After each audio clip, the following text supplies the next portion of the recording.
महाभारत शिक्षणीय वस्तु सी हूँ 11 कथा। ये 11 कथा को निश्चित भाव ये महाभारत मध्यरु ये सार मर्म को जदि आमे उपलब्धि करवा निश्चित भाव आम प्रति मंगलमय हब एवं निश्चित भाव ये सांसारिक विपत्ति मध्य खंडन हेब। ये 11 कथा को आमको ये महाभारत निर्यास ये कथा को निश्चित भाव महाभारत पढ़िबा द्वारा आकु शिखिबा आज्ञा हृदंगम करिबा बा शिखिबा आज्ञा उचित। देवे कौ 11टी निश्चित भाव गुरुत्वपूर्ण तथ्य जो महाभारत लुकायित भाव अच्छी आमे से 11 कथा को जदि उपलब्धि करिबा निश्चित भाव से 11 कथा विषय आपण मानक आगरे मु उपस्थापन करिबी।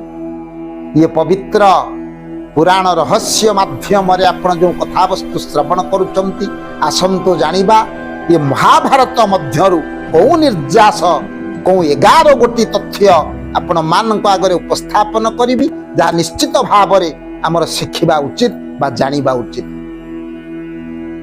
प्रथम हला आज्ञा 1 नंबर कथा हला अभिमन्यु भली अधा ज्ञानरु कौनसी काम आज्ञा करंतु नाही।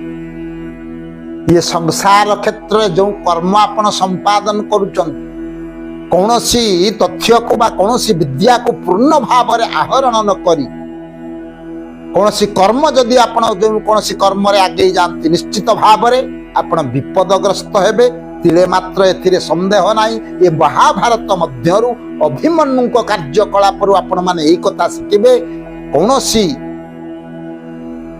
अधा ज्ञान आहरण करी कौनसी काम करंतु नाही जहाँ विपद आपणक निकट को आसीबो विपद को केबे आपण एड़े देई पारिबे ना। ई हला प्रथम कथा।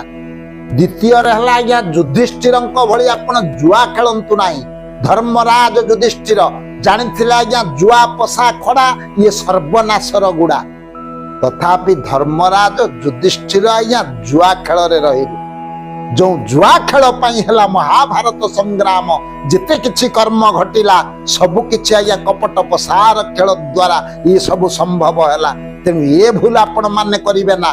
महाज्ञानी होई मध्य धर्मराज युधिष्ठिर जुआ खेल रे बा पसा खेल रे लिप्त रहिले।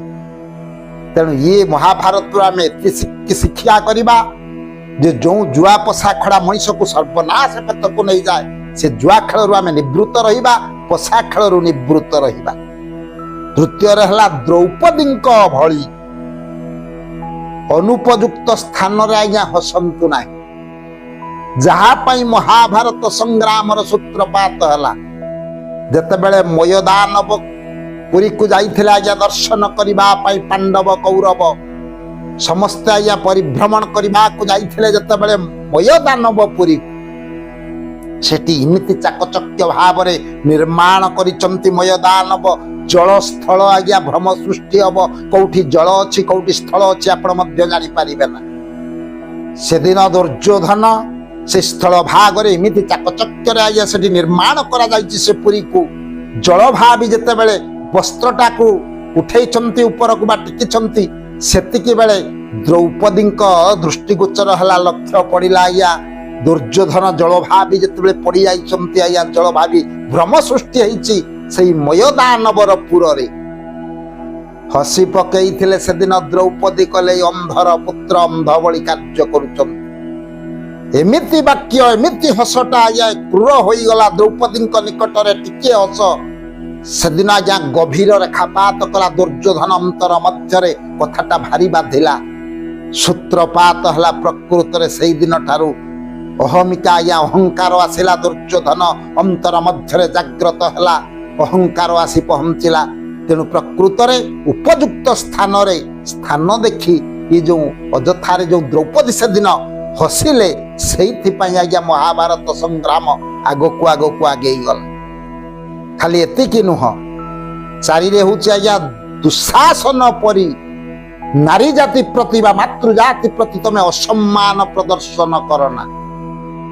14 दिन अंतपुर मध्यरु द्रौपदीर केश आकर्षण करी बर्बर दुशासन विवसना करिबा पई दुर्योधन निर्देश रे कुरुसभा मध्य को नहीं आसी द्रौपदी जांको आखि लुहरे से दिन महाभारत संग्राम सूत्रपात है विभसन है कुरुसभा मध्य द्रौपदी जो महाभारत संग्राम मुख्य थिला नारी जाति प्रति अवमानना तेणु एतिकी आमे महाभारत शिक्षा ग्रहण करिबा दुशासन प्रति नारी जाति प्रति केबे असम्मान प्रदर्शन आमे करिबा पांच रे होची आया कर्ण महावीर महादानी कर्ण बोली जहांक नाम अछि आया पुराण मध्य रे से कर्ण मध्य न्याय अन्याय विचार न करी कर्ण परि आया खल लोकंक सहित मित्रता जदि स्थापन करिबा निश्चित भाव रे अन्याय आमे अर्जन करिबा बा निश्चित भाव रे पाप अर्जन करिबा निजे जदि जेते न्यायवान हेले मध्य जदि खल लोकंक सहित मित्रता करिबा निश्चित हमको खल कर्म संपादन करिबा को पड़िबो ये कथा या निश्चित कर्ण से दिन सेया करिथिले कर्ण परि खल लोकंक सहित मित्र हुंतु नाही पांच नंबर ये कथा मध्य महाभारत रु आमे शिक्षा लाभ करिबा छर हला धृतराष्ट्रंक परि पुत्र स्नेह रे अंध हुंतु नाही से दिन धृतराष्ट्र दुर्योधन टिके कथा को मध्य न्याय अन्याय विचार न करी से दिन अंध धृतराष्ट्र अंध भाव रे से दिन पक्ष समर्थन करथिले दुर्योधन पक्ष को समर्थन करथिले न्याय अन्याय विचार कले ना तेणु अंध धृतराष्ट्रंक भली पुत्र स्नेह रे अंध होई न्याय अन्याय को आमे केबे भूली जिबा ना तेणु प्रकृत रे स्वतंत्र विचार रे न्याय अन्याय संगत कथा को बुझी आमे निश्चित कार्य संपादन करिबा धृतराष्ट्रंक भली आमे केबे कर्म संपादन करिबा ना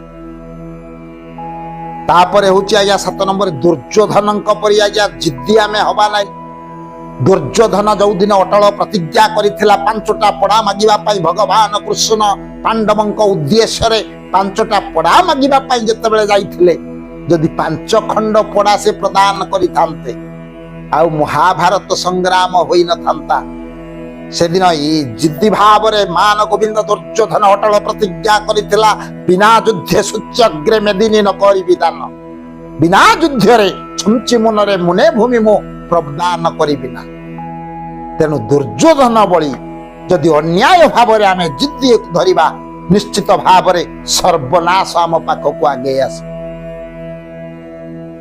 खाली एतिकी नुआ आया 8 रे हला भीष्मंक परि अन्याय प्रतिश्रुति द्वारा आमे बंधा होई रहिबा ना भीष्म थिला आया न्यायवान प्रकृत रे देवव्रत भीष्म थिले गंगापुत्र देवदेही तथापि भीष्म जो अन्याय अंध भाव रे न्याय अन्याय विचार न करी से दिन दुर्योधन पक्ष समर्थन करथिले धृतराष्ट्रंकर पक्ष समर्थन करथिले खाली जो कथा देइथिले जे कुरुकुल को रक्षा करिवे बोली जो कथा देइथिले वचनबद्ध होइथिले भीष्म तबे न्याय अन्याय विचार न करी से दिन अन्याय पक्ष समर्थन करिवा पई से बाध्य होइथिले नहिथिले नहेले भीष्म चाहिथिले कदापि महाभारत संग्राम होई न तांता जदि न्यायर पक्ष समर्पदटे कथा से दिन पितामह भीष्म कहि थांते कदापि संग्राम होई परिबो ना पांडव कौरव अधे अधे राज्य तमे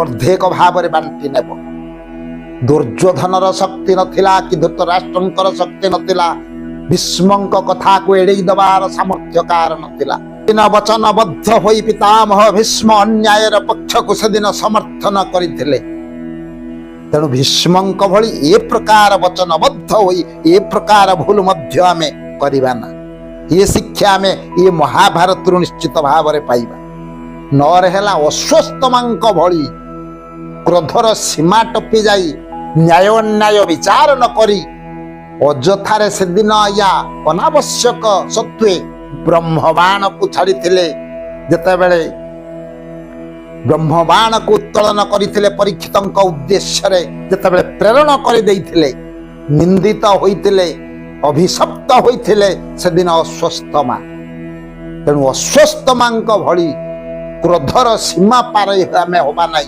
काई ना क्रोधर मनीषर परम हरि क्षणके चेतना नियई क्रोधर सीमा पारी होइथिले से दिन अश्वत्थामा ତେଣୁ ଅପକର୍ମ କରିବାକୁ ମଧ୍ୟ ସେଦିନ ପଛେଇ ଗଲେ ନା। ଏ ଭୁଲ ଆମେ କରିବା ନା। ଅଶ୍ୱସ୍ତମାଙ୍କ ଭଳି ଏ ଅପକର୍ମରୁ ଆମେ ନିଶ୍ଚିତ ଭାବରେ ବିରତ ରହିବା। ଦଶରେ ହେଲା ଗାନ୍ଧାରୀଙ୍କ ଭଳି ଆଖି ଥାଉ ଥାଉ ଆମେ ଅନ୍ଧ ହବା ନାହିଁ। ଗାନ୍ଧାରୀ ଚାହିଁଥିଲେ ଅନ୍ୟାୟକୁ ପ୍ରତିରୋଧ କରିପାରିଥାନ୍ତେ। ଗାନ୍ଧାରୀ ମଧ୍ୟ ସେଦିନ ଅନ୍ୟାୟର ପକ୍ଷ ସମର୍ଥନ କରିଥିଲେ। ଆଖିରେ ଆଜ୍ଞା ପଟିଟାକୁ ବାନ୍ଧିଲେ, ନ୍ୟାୟ ଅନ୍ୟାୟକୁ ଦର୍ଶନ କଲେ ନା। ସ୍ୱାମୀ ଧର୍ମ ସ୍ୱାମୀ ସେବା ନାମରେ ସ୍ୱାମୀ ଯେତେବେଳେ ସଂସାରକୁ ଦର୍ଶନ କରିପାରୁନାହାନ୍ତି, ଗାନ୍ଧାରୀ ମଧ୍ୟ ସ୍ୱାମୀଙ୍କର ସେବା କରିବା ଉଦ୍ଦେଶ୍ୟରେ ସ୍ୱାମୀଙ୍କର ଧର୍ମକୁ ପାଳନ କରି ସ୍ୱାମୀ ସେବା ଉଦ୍ଦେଶ୍ୟରେ ସେଦିନ ନିଜେ ମଧ୍ୟ ନିଜର ଆଖି ଥାଇ ମଧ୍ୟ ସେଦିନ ପଟି ବାନ୍ଧିଲେ ଆଖିରେ। ଗାନ୍ଧାରୀ ଆଖି ଥାଉ ଥାଉ ସେଦିନ ଅନ୍ଧ ଭାବରେ ସବୁ ଦର୍ଶନ କଲେ, ସବୁ ଶ୍ରବଣ କଲେ। ତେଣୁ ଗାନ୍ଧାରୀଙ୍କ ଭଳି ଇଏ ଦିବ୍ୟ ଦୃଷ୍ଟି ଥାଉ ଥାଉ ଆମେ କେହି ଏ ପ୍ରକାର ଭୁଲ ଆମେ କରିବା ନା। ନିଶ୍ଚିତ ଭାବରେ ଆଖି ଥାଉ ଥାଉ କେବେ ଆମେ ଅନ୍ଧ ହବା ନା। ଏ କଥା ମଧ୍ୟ ଏ ମହାଭାରତରୁ ଆମେ ଶିକ୍ଷା ଲାଭ କରିବା। 11ରେ ହେଲା ଦ୍ରୋଣାଚାର୍ଯ୍ୟଙ୍କ ଭଳି ସମ୍ପୂର୍ଣ୍ଣ କଥାକୁ ନ ବୁଝି, ସମ୍ପୂର୍ଣ୍ଣ ବିବରଣୀ ନ ଜାଣି ଯେତେବେଳେ ଶ୍ରବଣ କରିଦେଲେ ସେଦିନ ଦ୍ରୋଣାଚାର୍ଯ୍ୟ ନରେ ବା କୁଞ୍ଜରେ ହେଉ ଅଶ୍ୱସ୍ତମା ହତ। ପଦିଏ କଥାରେ ଆଜ୍ଞା ଧନୁର୍ବାଣ ତ୍ୟାଗ କରିଦେଲେ ଦ୍ରୋଣାଚାର୍ଯ୍ୟ। ତେଣୁ ପ୍ରକୃତ ସତ୍ୟାସତ୍ୟ ନ ଜାଣି ଏ ପ୍ରକାର ଭୁଲ ମଧ୍ୟ ଆମେ କେବେ କରିବା। ଦ୍ରୋଣାଚାର୍ଯ୍ୟ ସେଦିନ ଯୋଉ ପ୍ରକାର କଥା କଲେ, ନରେ ବା ଗୁଞ୍ଜରେ ହେଉ ଅଶ୍ୱସ୍ତମା ହତ ବୋଲି ଯେତେବେଳେ ଧର୍ମରାଜ ଯୁଧିଷ୍ଠିରଙ୍କ ନିକଟରୁ ଶ୍ରବଣ କରିଦେଲେ, ଦ୍ରୋଣାଚାର୍ଯ୍ୟ ତ୍ୟାଗ କରିଦେଲେ ଧନୁର୍ବାଣ ଉପଯୁକ୍ତ ସୁଯୋଗରେ। ବୀରବର ବର୍ଜୁନ ବିନାଶ କଲେ ଗୁରୁ ଦ୍ରୋଣାଚାର୍ଯ୍ୟ। ତେଣୁ ମୋର ସ୍ୱଳ୍ପ ସମୟର କଥାବସ୍ତୁ ଏ ପୁରାଣ ରହସ୍ୟ ମାଧ୍ୟମରେ ଆପଣ ଯେଉଁ ଶ୍ରବଣ କରୁଛନ୍ତି, ଏ ମହାଭାରତକୁ ପଠନ କରିବା, ଗାୟନ କରିବା ବା ଖାଲି ପଢି ଶୁଣି ବୁଝି ମାତ୍ର ହେଉଥାନ୍ତି ବଣା, ସାରାଂଶ ତହିଁରୁ କିଛି ନକରି ଠିକଣା। ତେବେ ଏ ମହାଭାରତ ମଧ୍ୟରୁ এই ଉପାଦେୟ 11ଟି ତତ୍ତ୍ୱପୂର୍ଣ୍ଣ କଥାକୁ ଯଦି ଆମେ ଉପଲବ୍ଧି କରିବା ବା ଶିକ୍ଷା ଲାଭ କରିବା ମହାଭାରତ ମଧ୍ୟରୁ, ନିଶ୍ଚିତ ଭାବରେ ଆମର ଏ ସାଂସାରିକ ପଥ ସୁଗମ ହେବା ସଙ୍ଗେ ସଙ୍ଗେ ନିଶ୍ଚିତ ଭାବରେ ଆମର ଶିକ୍ଷାର ଗତି ମଧ୍ୟ ଆଗକୁ ବଢି ବଢି ଚାଲିବ। ଏ ମହାଭାରତର ସମ୍ପୂର୍ଣ୍ଣ ନିର୍ଯାସକୁ ଆମେ ମଧ୍ୟ ହୃଦୟଙ୍ଗମ କରିପାରିବା। ସ୍ୱଳ୍ପ ସମୟର କଥାବସ୍ତୁକୁ ମୁଁ ଏଠି ବିଶ୍ରାମ ଦଉଛି। ପରବର୍ତ୍ତୀ ଅଧ୍ୟାୟରେ ଆଉ ଗୋଟିଏ ସୁନ୍ଦର କଥାବସ୍ତୁ ନେଇ ଆପଣ ମାନଙ୍କ ଆଗରେ ମୁଁ ଉପସ୍ଥାପନ କରିବି।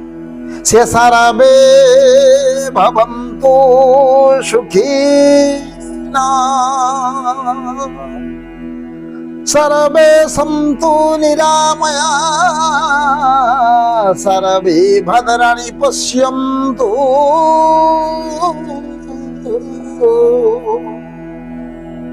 मा कश्चित् दुःखभाग् भवेत्। ओम शान्ति ओम शान्ति ओम शान्ति।